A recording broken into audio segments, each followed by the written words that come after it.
The next time you're at Home Depot, grab yourself 2 of their wooden crates and then pick up 4 of their hardware angled top plates and as well 4 legs in any style or design that you like. So to begin, I'm going to take my crate and using some 100 grit sandpaper, I'm just going to give it a little light sanding just because some of these edges of these crates stick out. There's some chipping of the wood just to smooth it down a bit.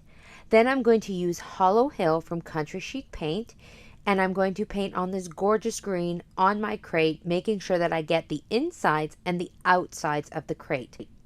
Once I've done that, let it dry, I'm going to take some plywood that I pre-cut to fit to the size of the bottom of the crate, and I'm just going to give it a stain color with this maple gel stain from Deco Art. And I'm going to do that on both pieces. Once I've done that and all my paint is dry, I'm going to go ahead with this pre-glued veneer edging, and using a little mini iron, I'm going to iron this on around the edge of the plywood to cover the unfinished edge. This is super easy to do. You just go around with the iron and there's a glue already on the back side, and this just bonds directly to the wood. I can do it around the corners as well. And then once it's done, I just cut off the excess. So I'm going to do this on both pieces of my plywood so that I have a nice finished edge. Once that is done, I'm going to come in and do the sides of the veneer edging just so it matches the top part of my plywood that I pre-stained. Next, I'm going to use some Gorilla Wood glue, and I'm going to put this on the side of the crate. So I want to make sure that the crate opening is facing out, and then I'm going to be putting my wood piece on it, making sure that the stained side is showing through the bottom. I'm going to clamp it and let this fully dry. Next, I'm going to come in with my angle plate, and I'm going to put those at all 4 corners of the plywood. Once I have this fully attached, I'm going to go ahead and screw on my legs that I bought. Once this is done, I'm going to take my second crate and I'm going to add some Gorilla Wood glue to that as well. And then I'm going to place it on top, making sure that the backs are on the same side. I'm going to clamp this as well and let the wood glue fully set for about 12 hours. Once the glue is set, I'm going to go ahead and take my second piece of plywood and I'm going to attach that to the top using some small finishing nails just to tap that into place. With that, this project is complete, and what I have is a cute, adorable little shelf to display some decor, books, plants, whatever I like. It's sturdy and solid, and this project turned out so well, and it's super easy. There's not a lot of tools involved, and you can pretty much do whatever you want with this, paint it your own colors to suit your home decor and your style. All right, so first up, you're going to grab a wood crate. You can find these at most craft stores. I actually got this at Home Depot. Take some Varathane wood stain. Now this is an oil-based stain, so you're gonna wanna make sure you are using gloves while you apply the stain, and you're gonna wanna make sure you have a brush or a staining sponge, and you're gonna wanna make sure that you do this outdoors because this is going to smell very, very chemically, and you wanna make sure that you're not inhaling the fumes. So let's take this outside. All right, so I'm taking my paintbrush and I am applying an even thin stroke of my weathered gray Varathane wood stain.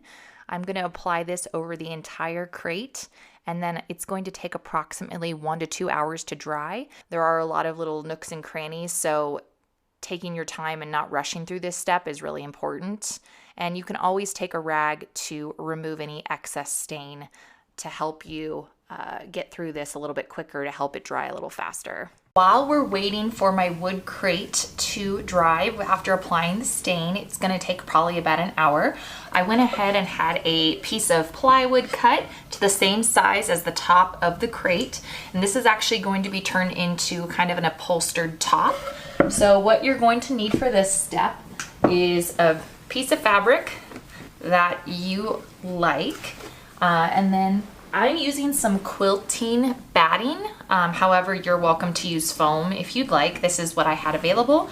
So I kind of cut it relatively close to the size of the top, and I'm going to use a staple gun. I'm actually going to use the fabric and I'm going to cover the piece of plywood. I'm going to try and get it framed up to the size of the plywood just so that I see the designs that I want to see. So the name of the game with this part of this step is to pull the fabric taut to make sure that you're eliminating any wrinkles. So I'm going to flip this over and I'm going to use a staple gun to secure this to the top of the lid. So I'm trying to pull it as taut as I can. So we're going to flip it over just to kind of see. All right, perfect. So I'm going to be pulling this in so many different directions so that I'm eliminating any wrinkles.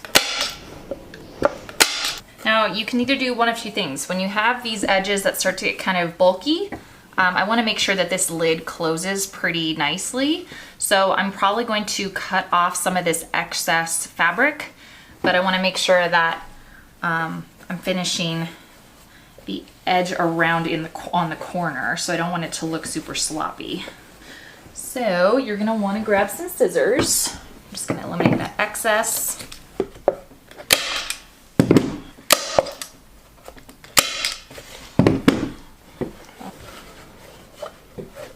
All right, I want to preface this step with make sure that you pre-drill some pilot holes in the sides of the lid if you're going to make this project for your decorative hinges, and then use a sharp object to poke holes through the fabric where the pilot holes are, just so you don't end up in a kerfuffle where your drill totally sucks up all your fabric as you're trying to drill the screws in. So use a manual screwdriver for this.